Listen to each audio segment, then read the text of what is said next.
Subscribe to our channel and press the bell icon for the latest updates. తక్కువ ఎత్తులో బంతులు వస్తున్న Visakha పిచ్పై team India మాజీ సారథి మహేంద్ర సింగ్ ధోని సైతం ఆడడం కష్టమేనని ఆసీస్ హిట్టర్ గ్లెన్ మాక్స్వెల్ అన్నాడు. తొలి టీ20లో అతడి ఆట తీరు బాగానే ఉందన్నాడు. భారత ఇన్నింగ్స్లో చివరి వరకు అజేయంగా నిలిచిన ధోని 37 బంతుల్లో 29 పరుగులే చేశాడు. దీంతో అతడిపై విమర్శలు వస్తున్నాయి. ఈ పిచ్పై ధోని స్ట్రైక్ రేట్ సరైనదే. వికెట్ అలా ప్రవర్తిస్తున్నప్పుడు ఏ బ్యాట్స్మెన్కైనా పరుగులు చేయడం కష్టమే. అవతలి వైపు చాహల్ను ఉంచుకుని ఒక్కడే పవర్ హిట్టింగ్ చేయలేడు. ధోని ప్రపంచ స్థాయి ఫినిషర్. అతడు బంతిని బాదేందుకు ఇబ్బంది పడ్డాడు.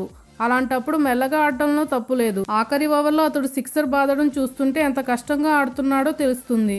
మహీ బాదిన ఒక్కటే బౌండరీ పరిస్థితులు ఎలా ఉన్నాయో చెప్పేందుకు చక్కని సూచన. ఇలాంటి పిచ్చిపై బుమ్రా, కునాల్ పాండ్యాను ఎదుర్కోవడం చాలా కష్టం. వారిద్దరూ లైన్ అండ్ లెంగ్త్ తప్పకుండా తక్కువ బౌన్స్తో బంతులు వేయగలరు అని మాక్స్వెల్ పేర్కొన్నాడు. మరిన్ని అప్డేట్స్ కోసం మన ఛానల్ని సబ్స్క్రైబ్ చేయండి.